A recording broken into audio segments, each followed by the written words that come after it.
Welcome to the afternoon session. Finally, we get to be a bit more interactive.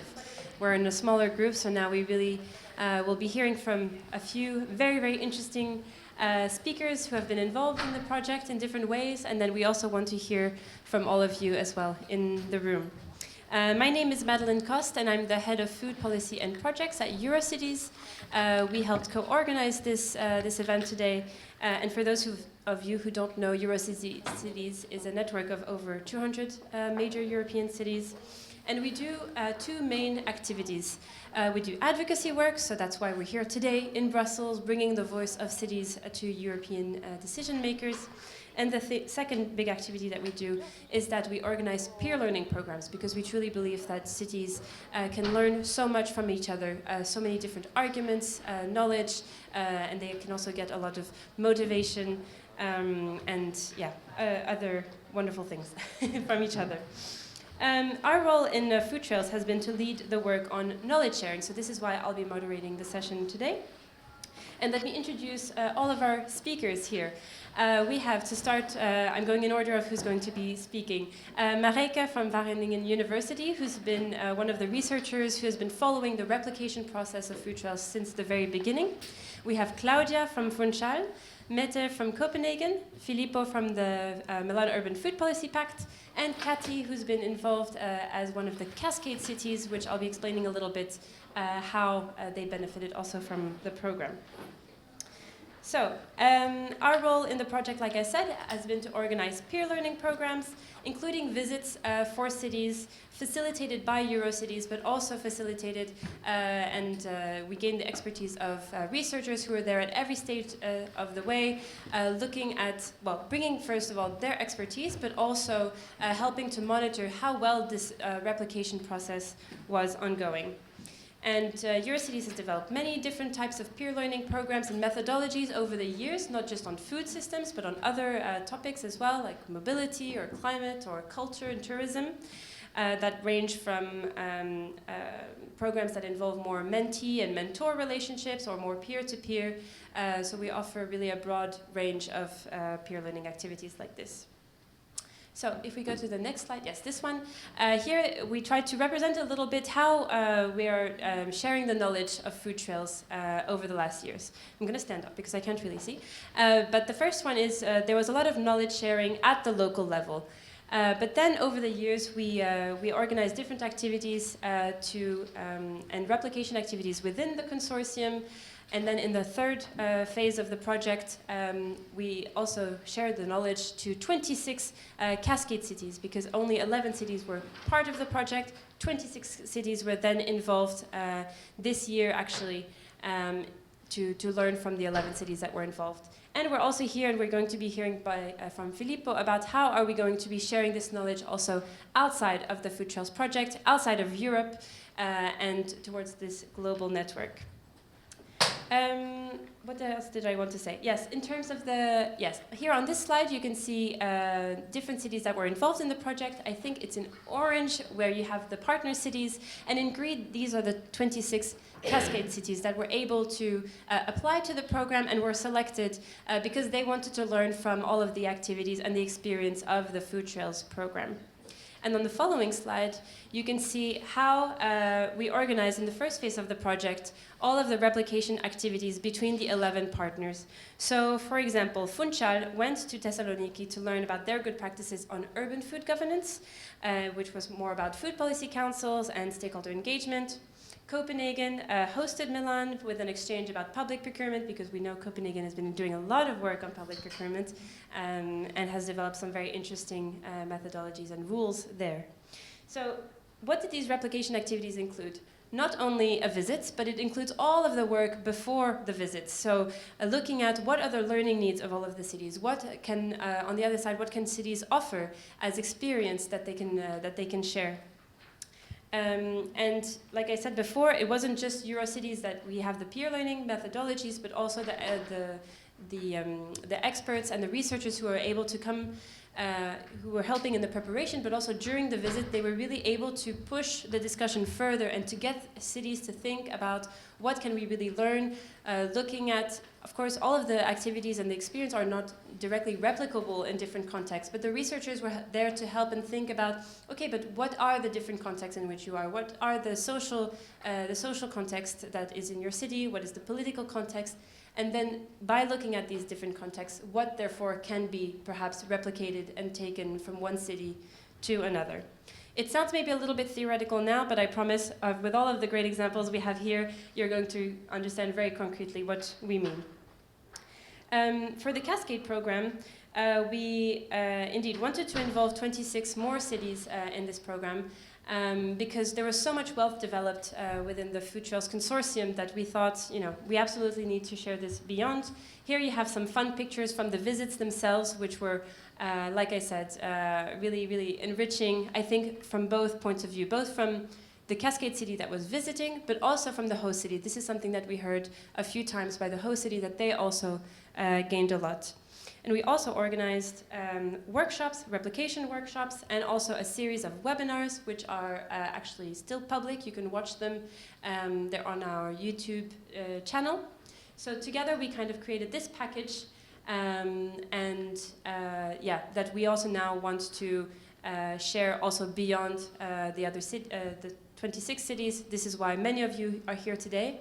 Actually, can I ask everyone who is from a city that's not either the Cascade cities or the Funchal cities to raise their hand? I think I see a few. Just one. Okay. Well, this session is all for you. But also, it's for all of the people here who are interacting with cities and who can also help share these messages, because many of you are still also working, I think, within the municipalities or working with municipalities maybe in other projects. So all of these learnings are also for you. And on the next slide, yes, I just wanted to highlight 4 key things that for me, I really saw from these peer learning exchange. What did cities really gain from them? The first is that they gained very technical knowledge sometimes. For example, how do you manage to source more products from local farmers through public procurement? This is something that we know many cities are struggling with, so some cities have managed to do this. What are the keys? What were the arguments that you used, etc.? So very technical knowledge. Or, for example, how do you successfully engage with industry? Another big challenge that we know some cities are struggling with.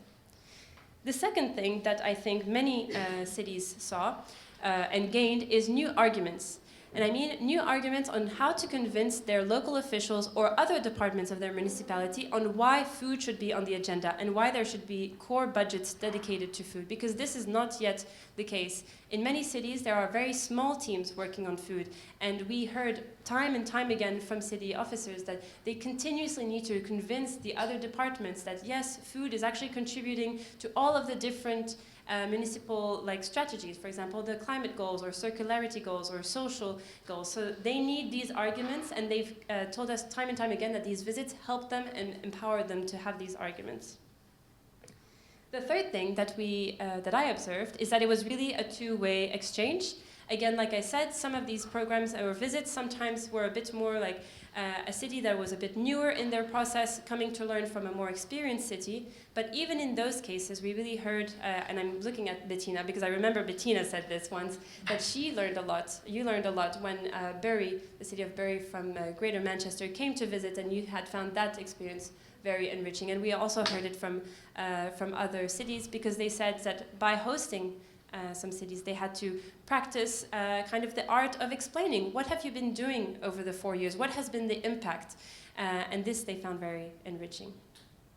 And the fourth learning is new motivation. It wasn't necessarily inscribed in the strategy of food trails, but I think it's clear that we heard again and again from city officers that it's quite lonely sometimes to work on food systems at the municipal level. They don't always feel supported. And so it was a way to realize we're all in this together. We're all facing these difficulties, and to feel like you're part of, to know and to feel that you're a part of a network, whether it's Eurocities or the Milan Urban Food Policy Pact, I think cities have gained a lot from this. So, without further ado, I want to now pass it to Marijke, because from all of these learnings, we produced this handbook. that maybe you already picked up at the front, which are all of the ways, all of the things that cities need in order to develop their own urban food policy. And it has all been captured in this handbook. Like I said, Marijke and other researchers have been following this process from the very beginning. They saw what were the things that cities actually needed in order to be able to develop their urban food policy. So it's a very practical handbook that we're really, really excited about presenting today. If you don't have a copy yet, you can either download it through the link tree on the QR code on your badge, or you can pick up a physical copy. We have English copies and French that are printed, but we also have other languages. Some of them are already on the website, some of them are coming. The goal is really for all of you to pick up a copy, to get to know it, but Marijke is going to take us through it in a second. So, Marijke, do you have a microphone? Yes. Yeah, I have. If Great. It's working, yes. So, you've been a partner from the beginning. You're from Wageningen University, and you've been helping to develop the methodology and also evaluating the impact of the replication process. You've produced this handbook with other partners, but you were one of the core people behind it. So, can you tell us all about this handbook and what was the main objective? Okay, yeah, the handbook, we developed a practical guide for cities to improve their urban food system. And its main objective is to provide practical tools and information, inspiration, aiming to create lasting and significant change. And it also emphasizes a lot of inspiring best practices that can be replicated to foster innovation and to tackle multiple urban challenges through food interventions. Do we go to the next slide, maybe? And here you can see, that's what I want to state it, that all the information we gathered derived from the unique collaboration we have between researchers, all the municipalities you see with the dots on the map, and other stakeholders. Mm-hmm. So as researchers, we played a central role, as you just has said, that we were there from the start, already there, and could hear firsthand useful information for cities, and that's also the audience of the handbook. Yeah, absolutely. So you just mentioned the cities. Can you tell us more about who can benefit from the handbook and how do they use it? Yeah, anyone who is looking to improve their urban food system, whether you're a policymaker or urban planner or food system advocate or community organizations, yeah, they can all benefit from this handbook. I think that this handbook will guide their efforts. Mm-hmm. We have the slides here. I think, do you want to take us through the main parts of it? Oh yes, this is indeed, I can take you through very briefly. Here you see an overview of the chapters. The handbook is really very user-friendly. So each chapter has an icon. You can click on it, go directly to the place you want to go. It's written very concise, so and the ones who want to know more about it can dive into it a little bit deeper with links to relevant background information. So yeah, it's really user-friendly. Mm-hmm. Maybe on the next slide.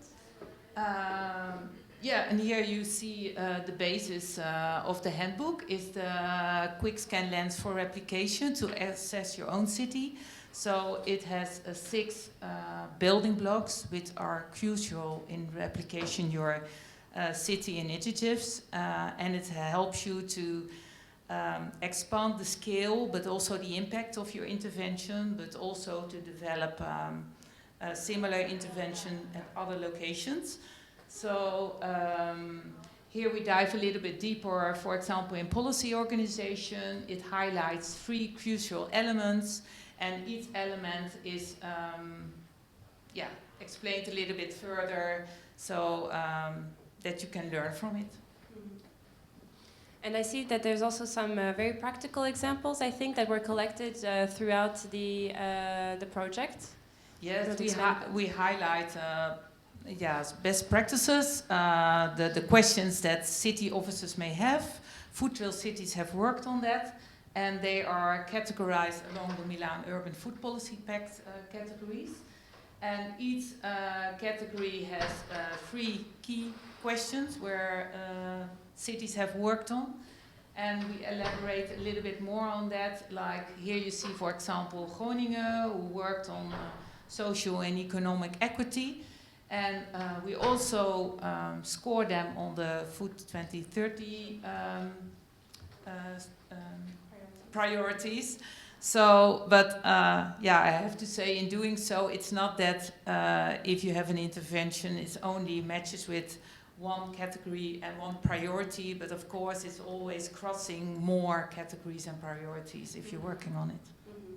And at the end, I think section 4 is all about the different tools that were developed throughout food trails. Maybe you want to share a word about those? Yeah, this morning Andrea already told a little bit about it.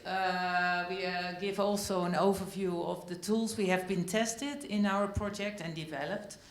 And it's a number of tools we mention, and that we dive deep, briefly into the two.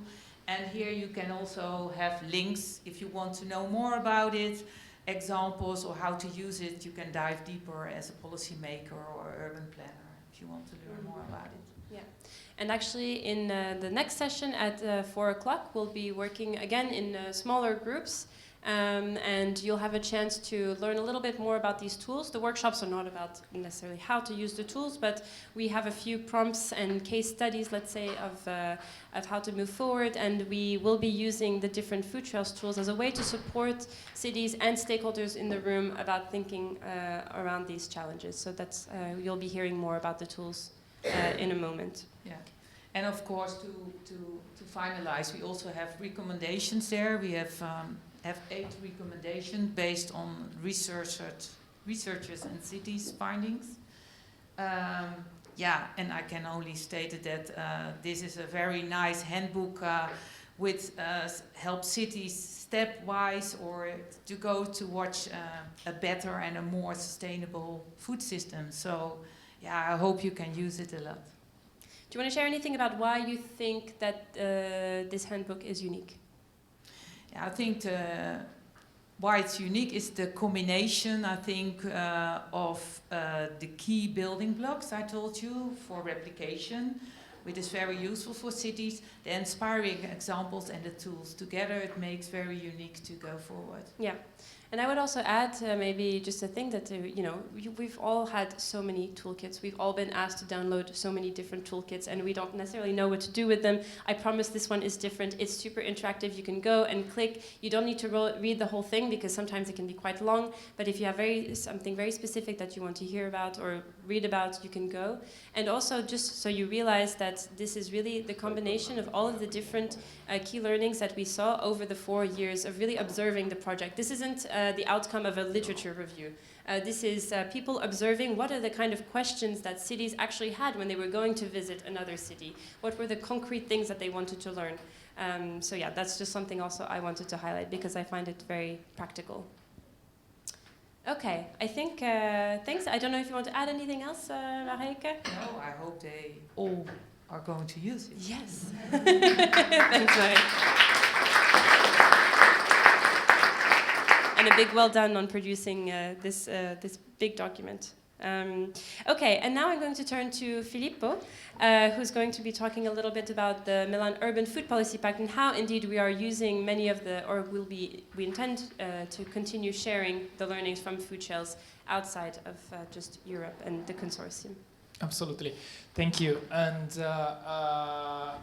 even though the project will end soon, the toolkit will be a very important tool for the Milan Pact cities. So we will continue using it also outside Europe. And now I would like to give you some example about it. So, well, as you see, just in the map, 200 and plus 90 major cities that are committed towards food system transformation. Some of them already approved, like the 11 food trail cities, their food strategy. Some others are starting with some pilot activity, and the objective is to develop food strategies. And we will, as Milan Pact, we will support them in doing this, thanks to the food trails tools. Let me give you some examples of what we already did. This is so we use all the toolkits that you see for 1 second in the slide that Marijke already mentioned, in different indeed. So the one that you see from the stakeholder mapping to the scaling up, peer learning, monitoring the theory of change, and also the data collection. Very quickly, I will start from the first one in Malaysia, in Seberang-Perai, who's a very active city. The mayor wanted to told me like the time has arrived to develop the first food strategy of the city. So we organized a workshop with the 50 representatives of all the departments, including the Director General, that were present on that day. We used all the methodologies, and that was curious because once we used the methodologies, then of course I went back home, and after some months I contacted the focal point, Mr. Chu, and asked like, what about the food strategy? I mean, did you succeed? Yes, it was approved like 1 month ago. So they even didn't need any further support. So they just implemented the tools, and then they found their own way throughout the adoption. And they adopt their food strategy, six months before, after this workshop. After that, also in Asia Pacific, and these two exchange, by the way, are within another funded scheme of the European Union, which is the IURC. So Milan has been paired with Bangkok Metropolitan Administration. And when the very big delegation, was about 20 people coming from Bangkok for 1 week in Milan, including also the Director General of the administration. So we used the methodology and all the tools of food trace to supporting them in developing the food strategy. And you can see in the last slides, the formal adoption together with the governor of Bangkok and the vice mayor of Milan last December. They were so proud of their first food strategy, that proud that they want to show their achievement, because after the adoption of the food strategy, they started with the pilots, of course, connected to their priorities. And they are going to host the regional event of the Milan Pact in Bangkok on the 3rd and 4th of December, showcasing to all the region their first achievements after the adoption of the strategy. Let me move very quickly to, this is all over the world. So we organized a retreat in 2022 on the Milan Pact Awards winning cities. That was one for each from each region. So from New York to Addis, to Yosu, Rourkela, London, and Rosario. We use the methodologies of food trails to modelize their winning practices to facilitate the knowledge transfer of their winning practices to other cities.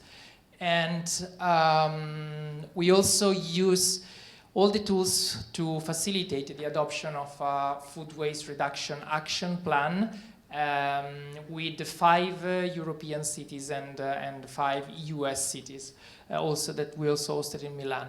In the next slide, you can see what we are doing in Africa. So this was the Regional Forum for Africa that took place in Dakar. So we work with the 15 cities, and we use the action canvas to facilitate the development of the food strategy by the Polytechnic of Milan.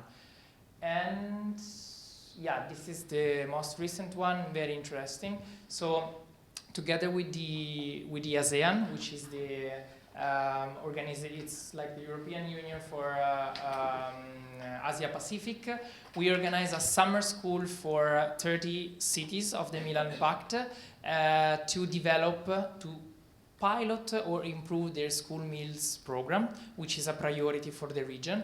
And we organized this 1 week summer school. All the afternoon were dedicated to the, let's say, implementation of the theoretical part in the morning by using a different tool of food trails, arriving at the end of the week with their value proposition.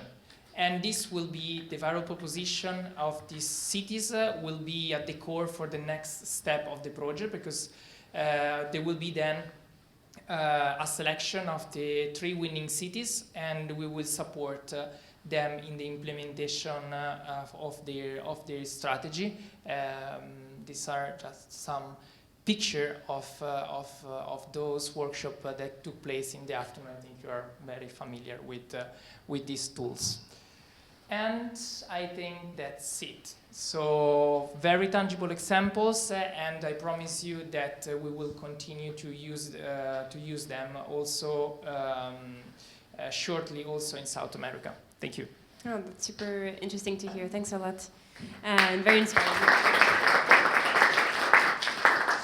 Okay, so now I really want to hear from Mette and Claudia, who are 2 of the food trail cities that have been involved from the very start, developing your own pilot actions, developing also your urban food policy. And I want to hear from both of you, what have you learned from the replication process itself? So maybe starting with you, Claudia. You visited the city of Thessaloniki. So can you briefly explain a little bit the experience and what you learned from the exchanges? So we went to Thessaloniki. They prepared us a nice visit with a program that was seen prior to our needs, responding to our needs. And the main focus of the visit was the stakeholder engagement and the food council, which was something that we really wanted to improve on our side.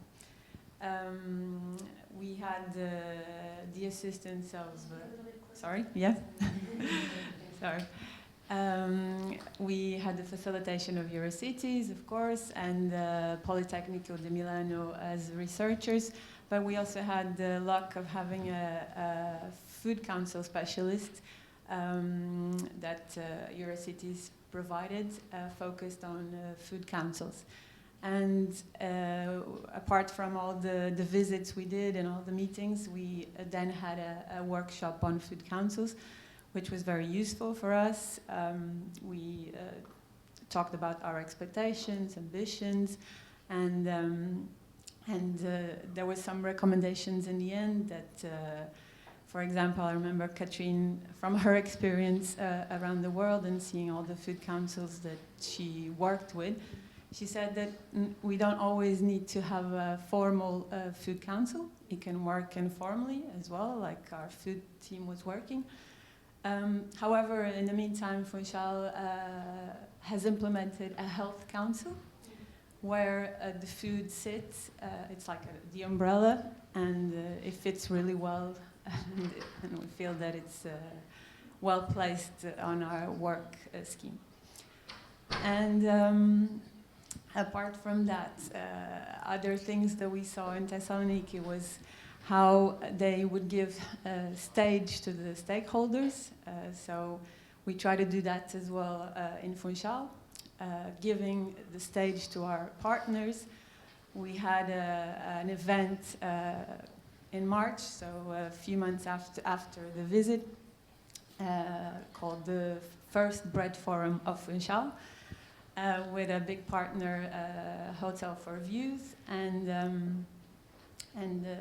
it was also with a renowned chef that had just won a Michelin star. So we made sure that we gave him the stage, that it was also about giving visibility, not just to him, but all other partners that worked with us in that event. And other events after that as well. Whenever there's a possibility, we try to give them the power to communicate, to develop the activities, and to just share with their groups as well, and spread the word. Yeah, thanks so much. That's really interesting to hear. We'll maybe hear a little bit more from you in a moment, maybe with some questions from the audience, but I maybe we'll pass also now the floor to Mette. I think Mette, you as Copenhagen city, you had exchanges both with Bordeaux and with Milan. If you can provide us with some example of something that you managed to replicate maybe, and also as a hosting city, your experience in that. Yes, thank you. And first of all, I will say this about the working with replication is very valuable for all of the cities, I believe, and both as a hosting city and the one going to see another city, you learn something. We started hosting a visit from Milan, where we talked about procurement, and the process we had where we started having these online meetings. I think it was challenging for us as a team. We always know how we do things, and we have an opinion about most of the things we want to do, but we try to listen to Eurocities and follow the guidelines, and we had a very nice process. So we started with getting to know each other through these online meetings, so that we were ready when we had the physical meeting. So when Milan arrived, we were ready and to receive this group of people, and we also managed to have a broader group of people, so it was not just those regularly participating in the food trade project, but it was also the ones producing the food and the procurement lawyers. So we were and also Milan were able to benefit a lot from the visit. So this about the preparation, I think that was also very beneficial. And then you can say this about procurement. We know it's very important, and I think we have talked so much about it, so that most of you also now believe it is important, and it's a valuable tool also because Bettina has had the role as cross-cutting manager. But then you can discuss what to see, what is the pilot to see when you work with procurement writing documents. So what we decided to show was also this about going out, having a visit to our schools where they actually use our tenders. So that's the one buying the food. So because we do these tenders, they can buy the food. And it made us have some nice conversations while we were having these visits together. One of the things we have discussed it is that we have this potato kit, or the potato tender, where we, you can see, maybe you will see the potatoes stickers. But we developed this in cooperation with the farmer, and we tried to bridge between the farmer, the kids and the teachers, and our chefs in the kitchen on the schools. And this we discussed also with Milan, how to replicate this. And I know they have succeeded in that, and Milan can maybe tell more about how they succeeded. I think it was both on rice and yogurt. So this about using the procurement to bridging between the different roles within the municipalities. Mm-hmm. I think that was being host. And we also, when you have being the host, you are also forced to kind of like stand on your toes and show and share what it is that you are actually able to share. And that's also make you reflect on what is it actually we are good at. And where could we be better also, because we asked a lot of questions, and sometimes we're not able to answer right away, and then we learn as we go along. Yeah, and I think that also was something else I wanted to add, is that I think cities were also really, really appreciative once we managed to kind of break the ice and have a more an environment more based on trust, and people felt comfortable. I also noticed that people were more comfortable sharing the challenges, what they were not very good at, what they had tried but failed to do. And I think this is really where a lot of the super rich conversations also came, because maybe at the beginning everyone wants to, you know, show and demonstrate that they've done so many things and it has so many impacts, but I think it's super valuable to also share what hasn't worked. I don't know if anyone has actually an example of something like that. Maybe we haven't created this environment of trust and comfort yet to share that. But I think this about creating that room, that's also this about going out for the visits, that you have these more informal conversations as you walk together, and so you're not just in the meeting room, that's also part of it. Yeah, yes. Yes, Yeah, this so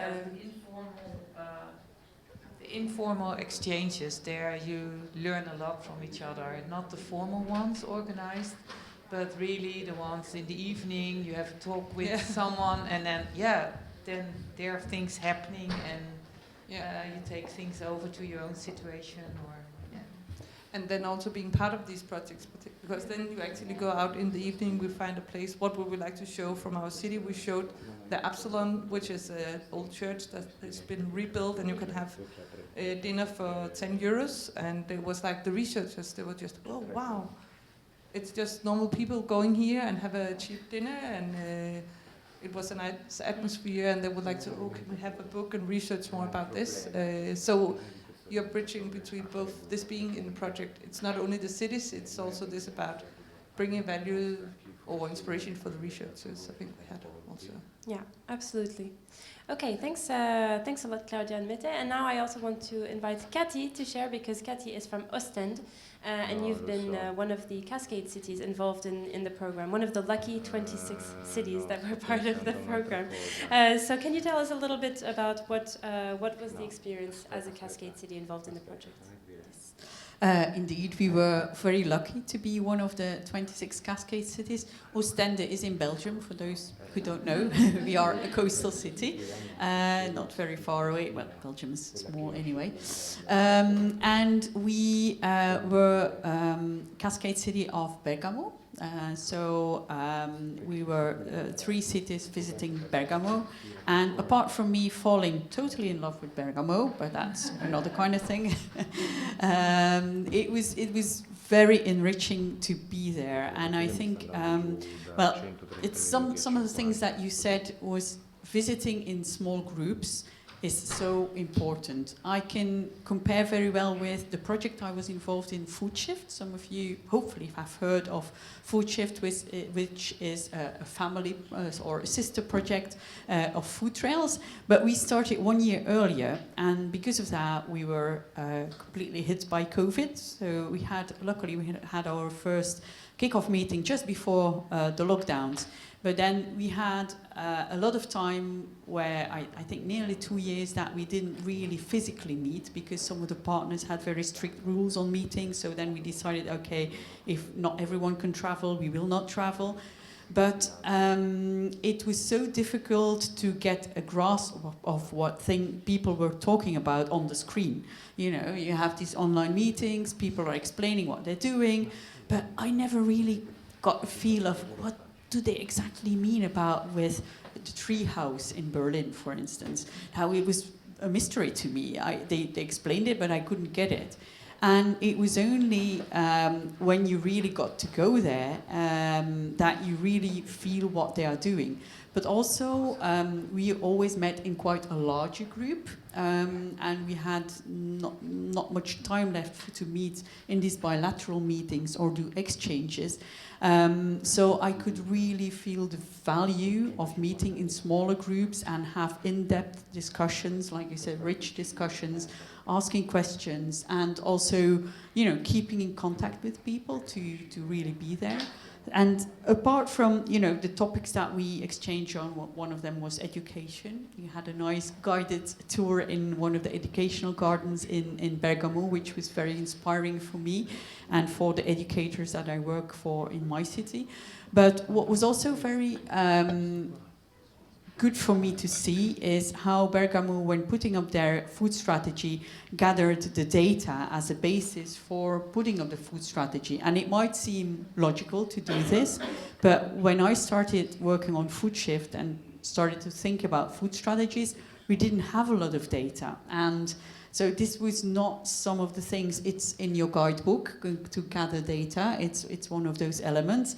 But where do you start? And it was, for me, it was good to see last year in Bergamo, okay, even though we have a food strategy now, it was a good phase for me after visiting Bergamo to start gathering new data and to start building and evaluating our food strategy and looking at it from a new perspective.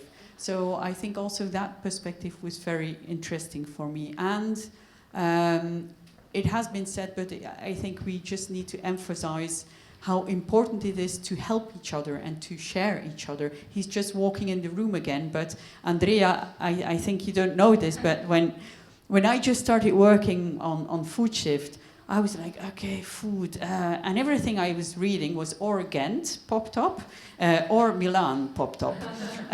So I had a meeting in Ghent, which is a city in Belgium. And then I thought, I'll just write an email to this Andrea person. And he said yes to an online meeting. And for me, it was like, whoa, this guy, he makes time to talk to me. And I just, one of those many cities. But that was really valuable for me. And I think we all have to keep on doing that, because now all of us can play this role for other cities. I get a phone call from cities in Flanders and saying, we want to start with a food strategy. Can you share some of your experience? And I think even though how busy we are, I always appreciated it, Andrea, that I still remember this very vividly, although it's 4 years ago and many meetings in between that. But I think it's so important to help each other with even the broader perspective, but then the detailed questions that we may have. Well, thanks so much. I think you really sold the program to everybody. Thanks a lot. We've heard from everybody here, but I really want to hear from the audience. Do you have any questions or experiences that you would like to share with our panelists?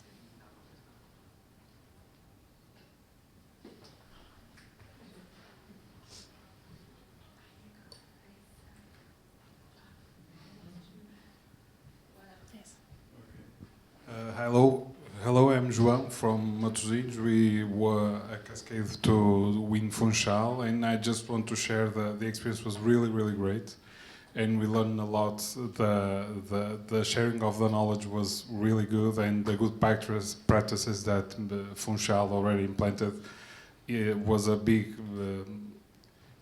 It was very important for us because we were doing a lot of things in Matosinhos also.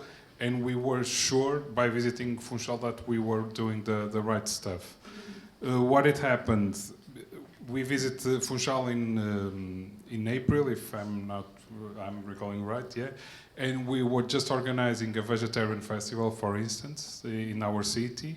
The association of Madeira Vegetarian Association, like that, visited the festival and were taking notes, and I believe they want to make a vegetarian festival also in Funchal. And in between, we also signed the pact, the Milan Pact. It's very important for us. So from now on, we just want to share our experience, and we already shared in Funchal, and I believe that Funchal and Lambeth already learned something from us, and I'm sure that we learned a lot from them. So we just want to continue doing this. Thanks so much for that really interesting experience. The microphone is already here, so I may as well take the chance. Aaron Juarez from WWF, Worldwide Fund for Nature. Super interesting to hear your thank you for sharing the practicalities about how the exchanges and replication actually worked in practice. I think it was Claudia that mentioned when you had a visit to Thessaloniki talking about food councils, you were also joined by a subject matter expert on food governance from Eurocities. I was just wondering, was that something that you found was really important to the dialogue? Did that add a lot of, did that add to the dialogues? Was that something that was present across all of the different dialogues, having this external subject matter expert, or was that just kind of a one-off thing in your particular case?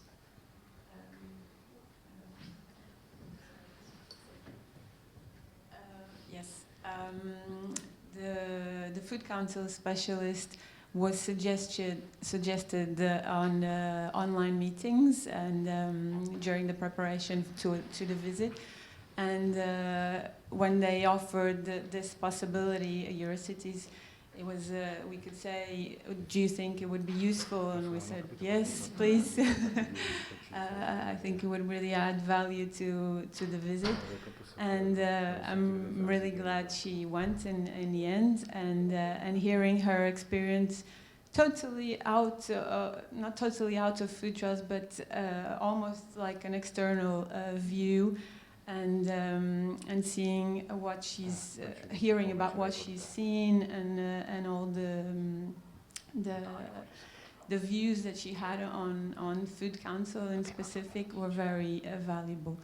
And it was a good tool for us, that workshop, to reflect on what were our ambitions and expectations, together with Thessaloniki, like they were also part of it, of course. And I felt that it was very interesting and a good moment to reflect for us. She mentioned think smart about the advantages and disadvantages of having an informal or formal food council. So it's good materials to think about and to adjust to the context of your city according to where you are. But also to respond to João, like it's one thing that we really enjoy on this is the informality of it all. How we just text each other, yes, and we say congratulations on joining the pact. We feel like we're together on this mission, and beautiful. Yes, it's true. I'm still part of about 5 or 6 different WhatsApp groups from these different exchanges, and sometimes they remain active, and it's really nice to see just sharing of information, sharing little updates about what's happened so far, continue asking for some resources. Yeah, that's also part of it. Can I add something related to your question? Because you asked whether like the presence of an expert was a kind of one-off thing or was something regular in the replication activities. So with food trades, we had very generous budget, and we had subcontracting budget to hire experts. So Eurocities that was facilitating those replication activities kind of evaluated whether the presence of an expert was necessary. So since the exchange was on Food Council, and we're not expert on that, so we had this very good contact with this person that then participated in the visit, so she could really add her expertise on the topic. So we facilitated the visit, they were the researchers, but then at the same time she was there and she organized a dedicated workshop on that, and then the results were described by Claudia, and I think it brought great added value to the whole process, and she participated in all the process, so the online preparation, the in-person visit, so she traveled to Thessaloniki, and also the follow-up part. And at the end, she shared with us a report with some recommendations that were shared both with Funchal, but also with Thessaloniki. And I don't know, you also wanted to share your experience, right?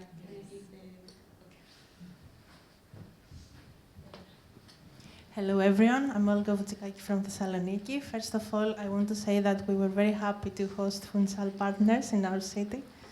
We have common visions, such as sensitizing in communities issues, and this is very beautiful, I think so, in my opinion.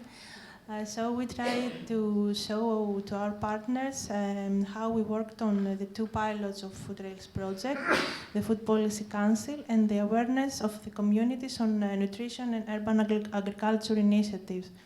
About the Food Council, we visited the place where held the participatory workshops, living clubs, with our stakeholders, and we discussed a lot about the engagement and empowerment of our stakeholders, the importance of their participation in the food policy proposals, because this proposal that was recording, then we had the result. We had the official food policy text of the city of Thessaloniki that finally was signed by the city council and the mayor. So the next step is, of course, is to act. And secondly, we visited the urban vineyard that belongs to an urban agriculture space. It is very important for us, for Thessaloniki, because there we're organizing workshops and living clubs about urban agriculture, food production, composting, and we're trying to engage the neighborhood and community, school community, students from university abroad and in the city and in our country. I hope it was a nice experience for you, and thank you so much. Thanks a lot for sharing that experience as well. Are there other questions from the audience or other sharings of experience? Andrea. Just a very short comment. to remark how, in my opinion, is very impressive how these tools are at the same time so simple and so powerful.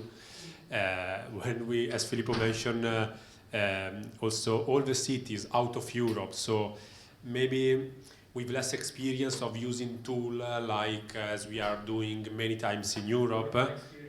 With no experience as well, yeah. So the city of Vientiane, so the capital city of Laos, the Phnom Penh from Cambodia, so also cities that are more active on other kind of tools, but not like these. They very appreciated, and what they comment after like a reflection moment at the end of these exercises was that were very useful to have a structured conversation among them. So not together with us, not only chatting about clouds, but having concrete structured ways. So first filling this part, then moving to the other, and then speaking in a very structured way. And so the 8 tools, I think, are the best toolkit for a policy officers, because independently from your point of starting points, you can exploit as much as possible. If you are a very pioneer city, you can exploit, for instance, the one of impact investing, very useful. Or if you are at this early stage, you can using like the mapping of stakeholders. So everywhere around the world as well, when Cecil, Michel, some of you know Cecil, our colleagues from Africa, within the MUFPP Secretariat, work in Dakar with 15 African cities, coming back and say, wow, they were impressive. So it's very useful. And again, thanks for being able to structure it within the deliverable at the end of the project, because now is the time to spread all around the community.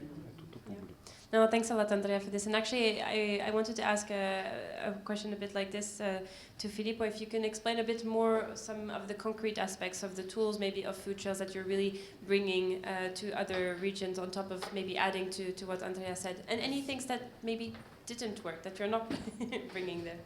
So I would say, I would just recall what Andrea said.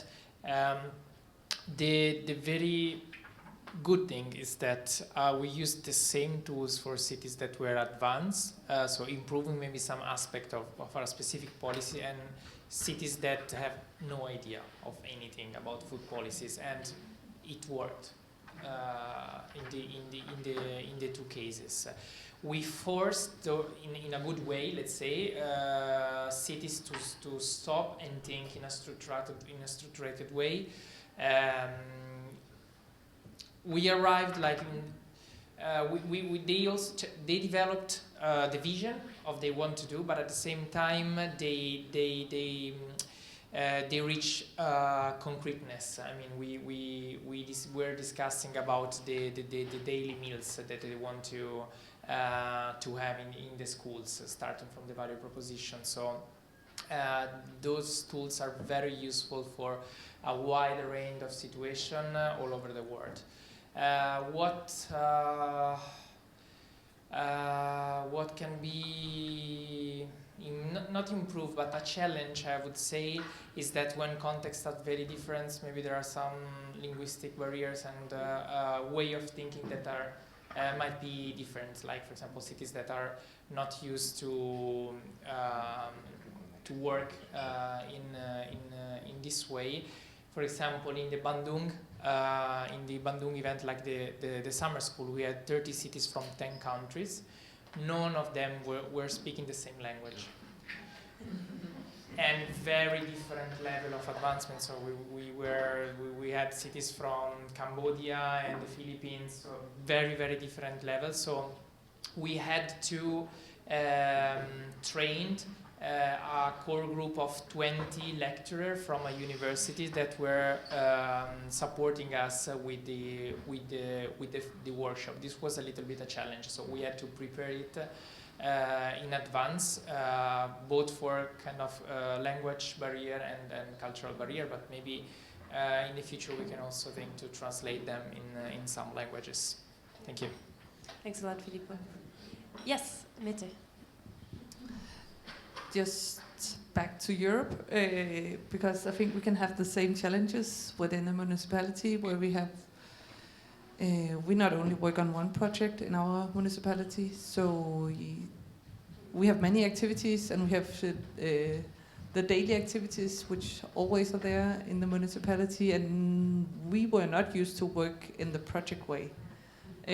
So maybe you see us as a advanced city on many aspects, but this about working this way in a structured methods, using these tools, that's also has been a learning journey for us, and I think I'll just like to mention that because I think that will be the same for many municipalities, to start prioritizing time for this, because it requires time, and you need maybe a person like me who has worked with projects for many years to convince persons like Bettina, who has not been that much into project work, but she has worked a lot, to convince her that maybe post-its and structured ways of working can be beneficial. And I think that will go for many municipalities. Yeah, well, that's a really good point. Yeah. Thanks. Thanks. I also have another question for Marijke, actually. If you can explain a little bit the added value of having had the researchers really present at all of the stages of the peer learning process. I think the added value was really in the reflexive role we had as researchers, because we support the cities by building on our own knowledge and experience and link that directly to the city initiatives. So, for example, we had we organized dedicated transferability sessions during the replication visit, where cities can reflect on their observed data, and also, could think what could be the take-home messages you have then. Also, we discussed the barriers and the drivers for replication. You always get new things on board and learn something from it. And also as a researcher, we were there everywhere in the exchange. I think that's also unique, what you also called a policy organization, or a municipality works in another way than a researcher. But we find each other in communication and also in exchange, and we gather all the data in the exchanges, we analyze it, and that also leads to the crucial elements to help the cities to transform their food system. So I think it was a good thing. Absolutely. Yeah. Thanks a lot for sharing. Kathy, I am now, I think, ready to share with you this handbook for replication. Have you heard about it? As a symbolic gesture, we are passing it over, but of course we hope that you will be using it very practically, and also maybe using it with colleagues, because I hope that you're not working on this alone, and that you can also use it to involve other departments and other colleagues. But maybe you can share a little bit. I think you've actually you're a little bit aware, and also Marijke has not presented it, but if you can explain a bit the ways in which you think it's going to be practical to use. Yeah, well, a little bird dropped it in my email box yesterday as a top secret document. So I flicked through it yesterday. So I didn't read it all in detail, but I will. But for us from Ostend, who has been working now on the food system for a couple of years, it was definitely already useful to see the steps, and to see steps where we can improve, and to use the tools. There's a whole toolbox that is linked to it. But also, so they will be useful for advanced cities, but also for those cities who are just starting and who are asking, where do we have to start? And so this is, I already wrote it down, send it to Roeselare and send it to Knokke-Heest. So the cities that are contacting us and to say, hey, where do we start?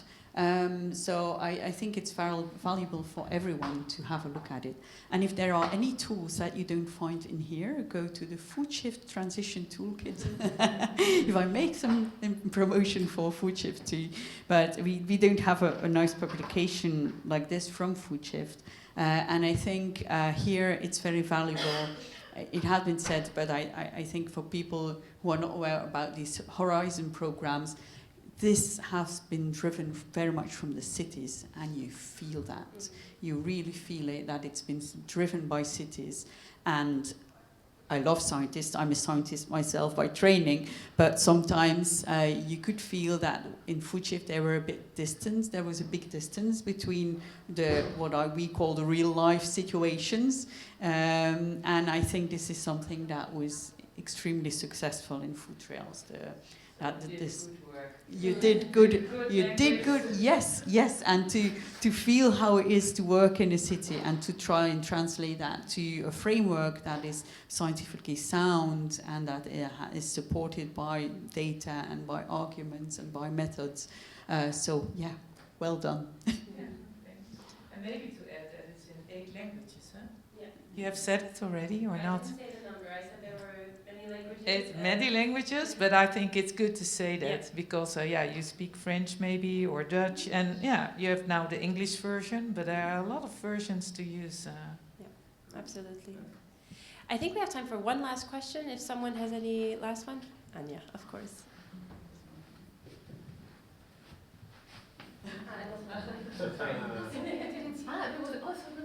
Priority, no.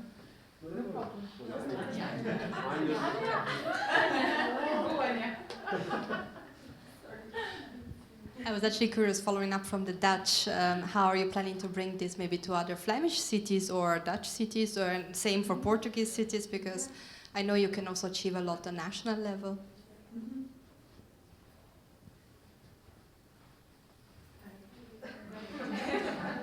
Yeah, that was the thing I was saying. I wrote it down to send it to those Flemish cities that are not dealing with it yet. And Will you invite the regional government or the national government as well? yes, that's another thing. Yes, to do the multi-level governance. There is one good tendency. We do have this network of cities, and they had a food policy officer. Then they did not have one anymore. And last week we learned that he's back. So we have maybe, do you know Steven? Maybe Steven de Serre. He was the food policy officer for the network of cities, and so he's back in that network. So it means that they noticed the value of having someone like that. And then, indeed, our regional government, we definitely have to put it on the agenda there. But we do. So, and also with the support, with a group of core cities, we take this role in Flanders to put it on the agenda. But a big challenge for many of them is that we have the luxury, some of us have the luxury to work on food systems full-time, or a city like Ghent has 4 people working on food full-time. But for a lot of cities, the reality is that there's one person working on it for 20% of their time. So I think that's also a challenge to see how can you find the other colleagues that are working on aspects of food, and how can you find a network in the city to drive that change together without having the possibility of having someone to work on it as a full-time job. So I think we need to see how we can progress there. There was also a question from Natalie. Do we still have time? Okay. I wanted to know what was missing, for you as cities in the project. And why I'm asking is because we're preparing, our position paper on the future of Horizon. So it should be called FP10, at least is the working title. And we are, of course, advocating for, replication and knowledge sharing in the future program. But we know as well that DG Research and Innovation doesn't think is the most important element of the program. So I was, wondering, apart from what you've already said on the importance, of course, of replication and knowledge sharing in food trails, was there anything missing or that the program did not enable you to do so that we can advocate for it in the future programming period? As one hosting a Cascades visit also, I will say that it's important to write down in the project description and give the impression how you take it very seriously and you find it very important. And you could do that in many ways. One thing is to prioritize money for it, because what was written in as how much money you could spend on the preparation, that was very, very little in this project, but we had funding for many other things, so we could use some other funding for making a good visit, because having a visit from 3 cities, it requires both a lot of resources for the planning if you want to make a nice visit, and most people will like that. So that's actually one thing I have raised as a challenge here. So I think I will just phrase it in a way to remember to take that part serious, because it is very valuable both for hosting city and for visitors. I fully agree, Mette. That was some of the things we struggled with, but we just pushed things a little around. And then for looking at future projects, I think it could be valuable to include the whole food chain, like going all the way to primary production, all the way to the plate, making sure that we have included all the aspects so we could get all the different angles into fixing the food system, because that's what we're actually talking about, both the production, but also the citizens that are eating. But that would also need some funding, of course. So yeah, so looking into the whole food chain. Yeah, okay, thank you. And maybe also, I don't know if this is for the Horizon program so important, but I remember in our visit to Bergamo, we tried to involve the politicians, but we didn't manage to, but I thought that would have been very strong. Also, we know politicians change every so many years, but having that was also, and that's also in the guidebook, that's one of the most important things, having political support. And I've been involved in my previous job in European projects where we had also these high-level political exchanges. And like this morning, I thought that was very important to have also the politicians there. And that was a little bit of a pity for the Bergamo visit, that it was agenda-wise, and maybe if only one politician would be there and not the others, it was not going to be very convenient. But I think this is also something strong to think about the political engagement at different levels.